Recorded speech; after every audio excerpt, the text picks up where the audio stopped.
사도행전 18장에 보면 아볼로는 일찍부터 주의 도를 배워서 예수에 관한 것을 자세히 말하면서 가르쳤던 걸 알 수 있습니다. 왜냐하면 25절에 보면 예수님을 한 번도 만나보지는 못했지만 일찍부터 주의 도를 배웠기 때문에 이론적으로 배운 대로 들었던 풍월대로 정보로 지금으로 치면 많은 서적과 신학교에서 배운 지식으로 예수님에 관해서 알기는 정통으로 알고 있었습니다. 즉 예수님과 하나님에 관한 기초 지식을 이론적으로 아는 것은 참으로 중요합니다. 그러나 아볼로는 이런 이론적인 지식만을 바탕으로 해서 예수에 관해서만 정확하게 전했기 때문에 실질적이고 개인적인 자신의 체험을 통한 아는 것을 전한 것은 아니었습니다. 이렇게 전하는 성경 말씀에는 단지 이론적인 지식만 쌓일 뿐이지 그 어떠한 하나님의 생명도 하나님의 역사도 나타나지 않습니다. 왜냐하면 이러한 전함은 말씀을 받아 즉 성령으로 전하는 것이 아니기 때문입니다. 그렇더라도 그 정보 즉 지식은 전혀 틀린 것이 없는 정통입니다. 이것을 로이드 존슨 목사는 자신의 저서에서 죽은 정통이라고 말했습니다. 일반적으로 외국 유학 가서 신학 공부를 열심히 해서 석사, 박사 학위를 따고 돌아와 신학 교수를 하시는 분들의 상황들이 현재 이 수준인 경우가 적지 않습니다. 이것은 사실 정말 심각합니다. 물론 100% 다 그렇다는 것은 아닙니다. 그래서 이런 사람들이 그런지 아닌지를 어떻게 확인할 수가 있느냐고 어떤 분들이 간혹 나에게 질문하곤 합니다. 그때 내가 해주는 말은 이것입니다. 그걸 확인하는 방법은 하나님만이 아십니다. 다만 한 가지 눈에 띄게 나타나는 것이 하나 있는데 그것은 그 사람이 무엇을 하든 간에 즉 사역이든 일이든 남을 가르치든 일상생활에서이든 상관없이 아무리 교리적으로 지식적으로 정통적이고 뛰어나도 그 생활에서 열매 물론 이 열매는 예수 그리스도의 생명의 열매, 인격의 열매를 말합니다. 즉 이러한 열매가 전혀 보이지 않을 거라고 말을 해줍니다.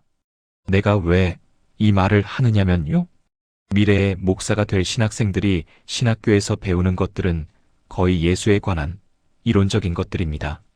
그런데 이들이 나중에 신학 공부를 마치고 목사 안수를 받아서 목사가 되면 무조건 영성 있는 목회를 할 수 있는 게 아닙니다.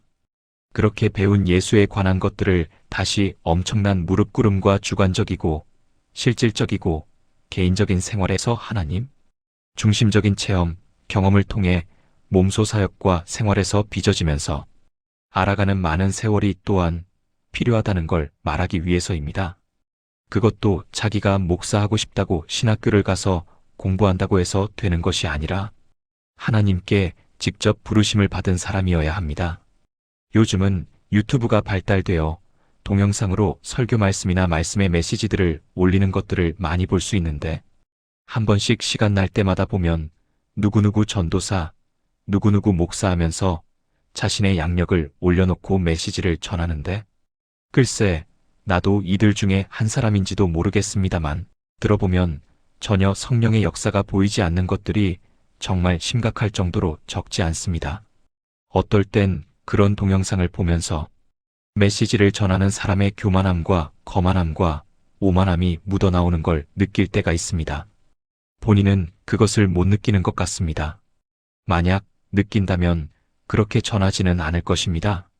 또 어떤 특정 목사나 설교자, 사역자들의 이름을 공개적으로 발설하면서 누구누구 목사님, 누구누구 사역자 들으세요 라고 설교 동영상이라면서 말을 하는데 그게 무슨 설교 영상인가요?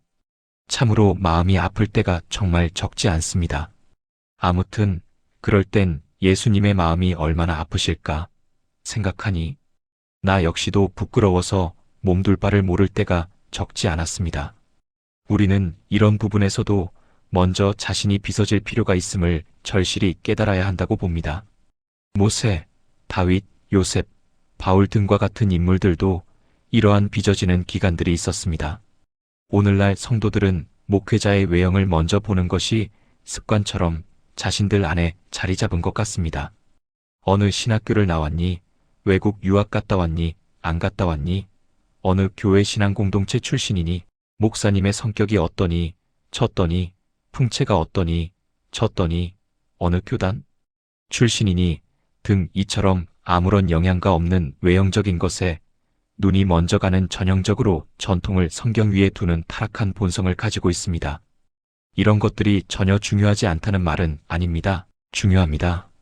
그러나 참으로 안타깝고 심각한 문제가 아닐 수가 없습니다.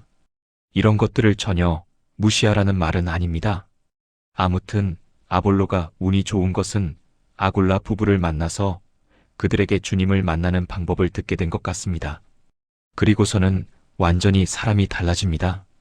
여기서 또 하나 알 수가 있는 것은 예수님에 관한 것만 알면 열매가 나타나지 않기 때문에 하나님을 기쁘시게 해드리지 못하는 것은 물론 성령의 능력도 성령 충만도 동반하지 못한다는 걸 알아둘 필요가 있습니다.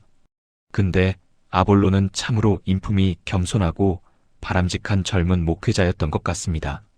나 같으면 아니, 내가 누군데 이름도 없는 집사들에게 배워?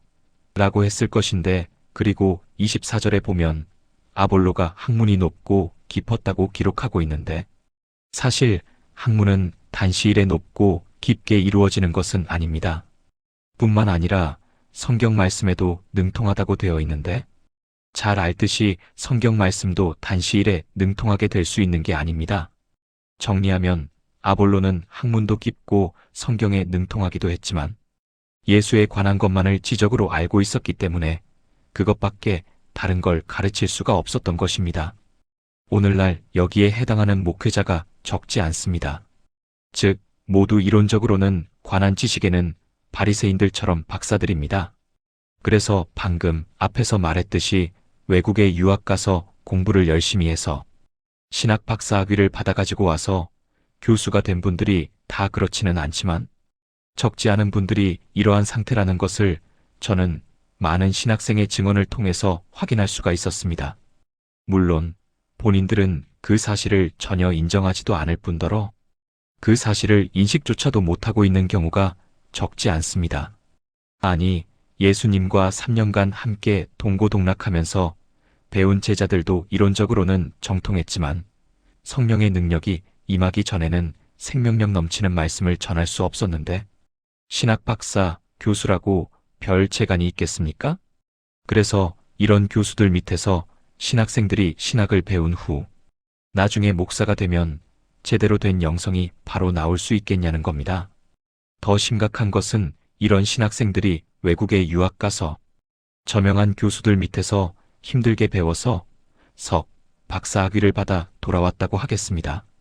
그러면 이런 분들이 일반 집사, 권사, 장로에게 가르치려고만 하지 귀를 기울여 들으려고 할까요?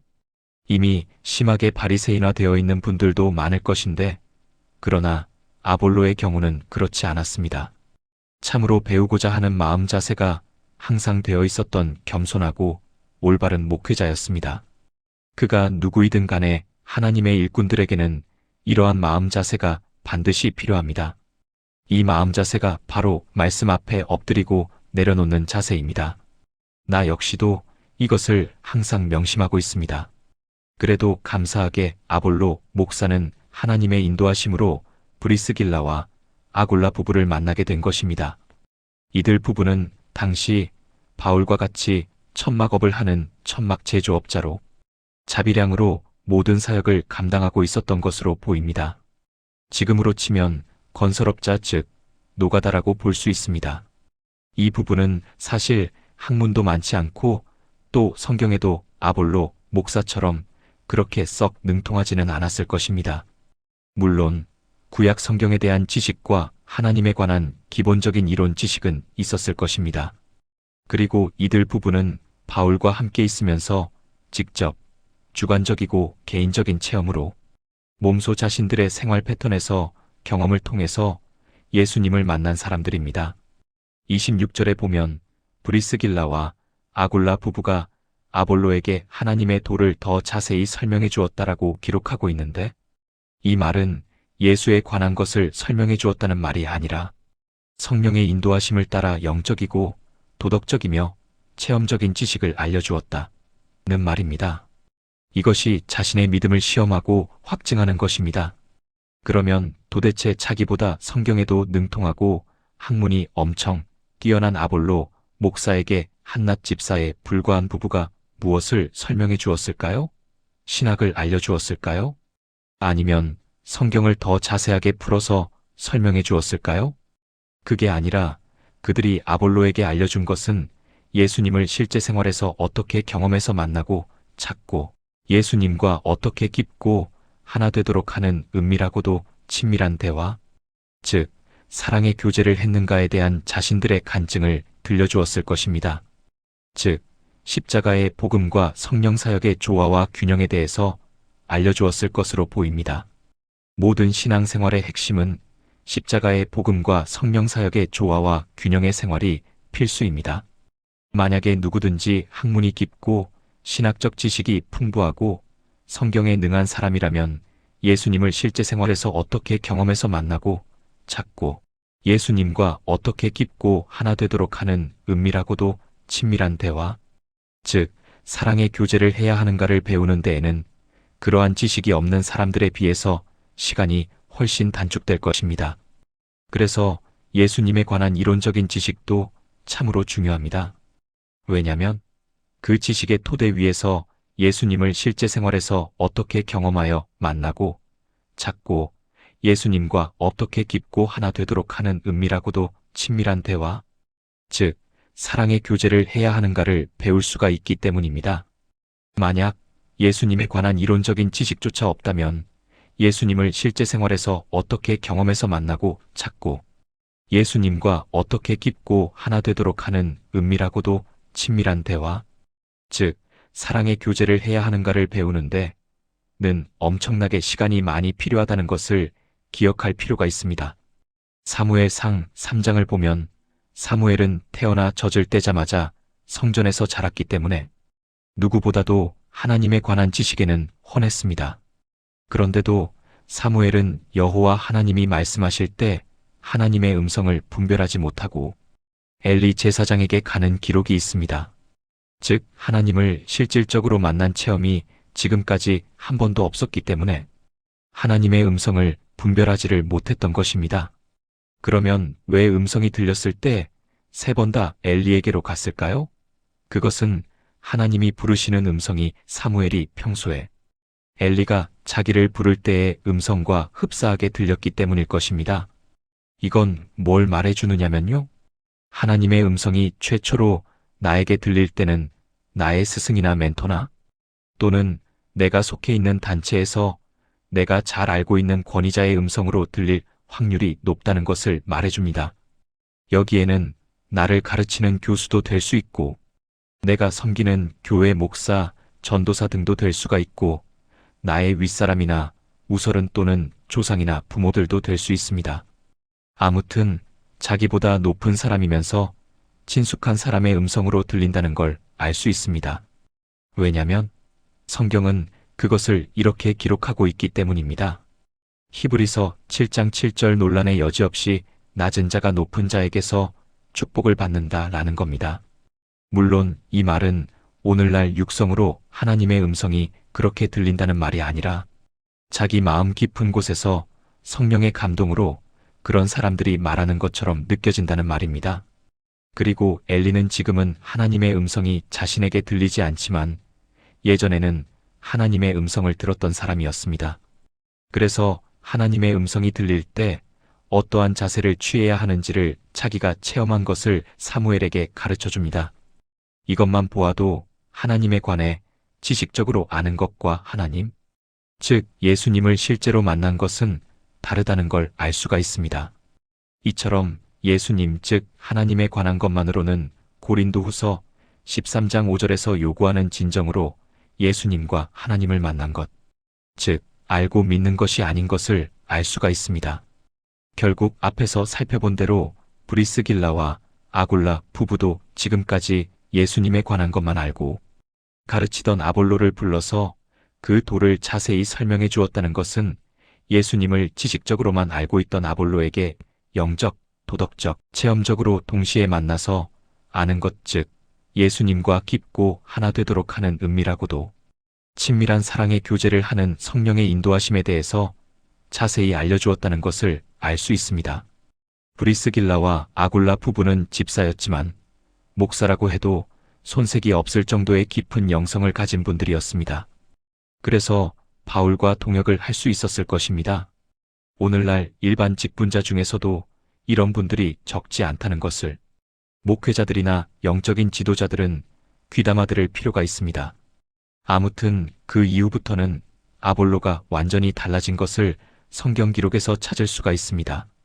이제는 예수님에 관한 것만이 알 뿐만 아니라 예수님을 직접 개인적으로 체험, 경험한 것을 알 수 있습니다.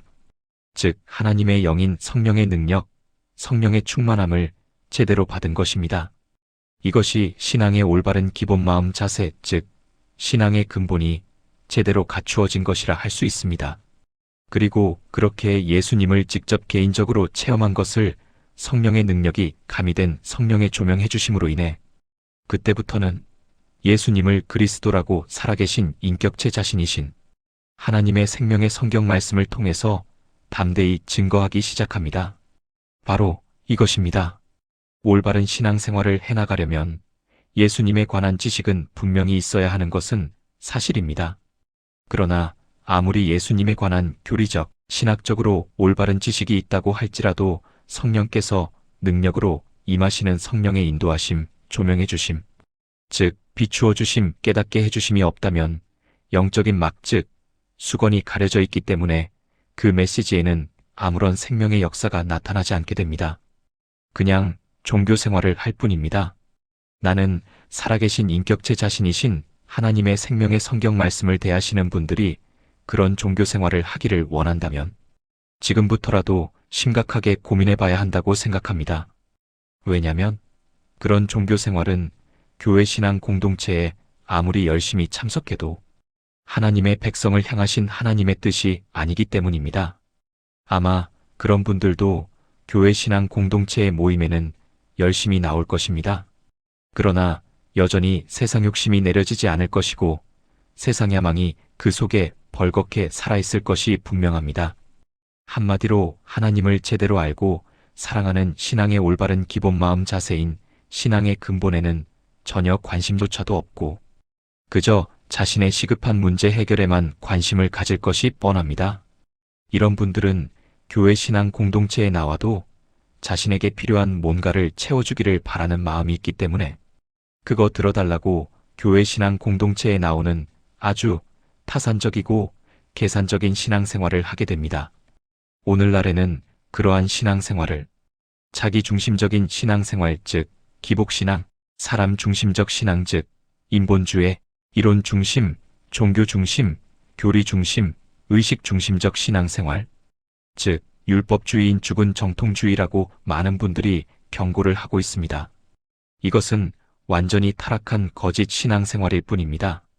만약 당신에게 하나님께서 이 메시지를 듣게 하셨다면 그것은 그러한 거짓 신앙생활 패턴을 과감히 버리고 신앙의 올바른 기본 마음 자세인 신앙의 근본 가운데서 하나님을 제대로 알고 섬길 수 있게 하려고 듣게 하신 것이라고 나는 확신합니다. 교회 신앙 공동체 안에 적지 않은 많은 그리스도인을 살펴보면 이처럼 거짓 신앙생활을 참 신앙생활로 알고 신앙생활을 하는 사람들이 적지 않은 것을 지금까지 여러 교회 신앙 공동체를 전전하면서 심각하게 보아왔습니다. 난 내가 성경을 제대로 배우고 하나님을 제대로 알기 위해서 신학대학을 가서 신학 공부도 해보았지만 실제로 신학교에서는 그런 것을 가르쳐주지는 않습니다. 내가 신학 공부를 하면서 교회 신앙 공동체 안에 심각한 이런 상태를 알고 도리어 내가 시험이 들 뻔 한 적도 많았습니다.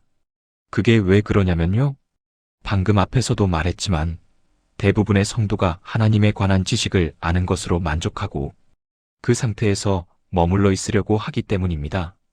그뿐만 아니라 아직 삼위일체 하나님에 대해서도 올바르게 제대로 알지 못하는 것은 물론이고 예수님을 체험, 경험적으로 만나지 못한 분들이 적지 않습니다.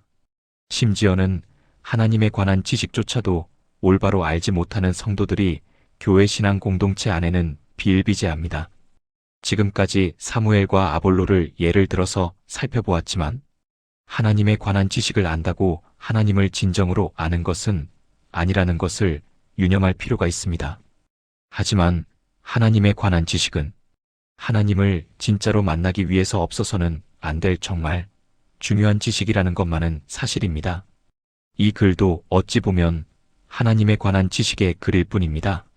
그러나 이것이 살아계신 인격체이신 참 하나님을 실질적으로 아는 지식으로 자라나서 하나님과 깊고 하나 되도록 하는 은밀하고도 친밀한 사랑의 교제 가운데 있으면서 올바른 신앙생활을 하기 위해서는 하나님 자신이신 생명의 말씀을 근간으로 한 성경 말씀에 기초한 생활을 해나가는 게 무엇보다도 필요합니다. 그러나 이런 것을 올바로 알지 못하고 신앙생활을 하다 보면 처음에는 좋습니다. 그러다가 이제 교회 신앙 공동체 무리의 모임 내부에 깊숙이 들어갈수록 교회 신앙 공동체 모임 내부에 대해서 조금씩 알게 되면서 드디어 사람들 때문에, 직분자들 때문에 또는 목회자, 사역자들 때문에 상처를 받기 시작합니다.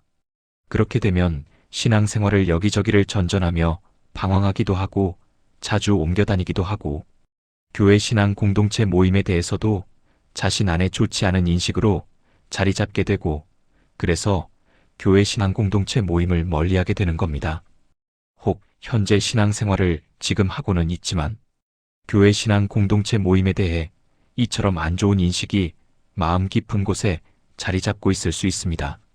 그러나 만약 자신이 하나님을 진정으로 올바르게 만나고 싶다면 그 마음 자세부터 먼저 회개하고 바꿀 필요가 있다는 것을 반드시 유념할 필요가 있습니다. 다음 시간에는 예수님을 내 안에 모시는 첫 번째 관문에 대해 살펴보겠습니다. 많은 관심과 구독과 좋아요, 알림 설정은 영상 제작에 큰 힘이 됩니다. 감사합니다.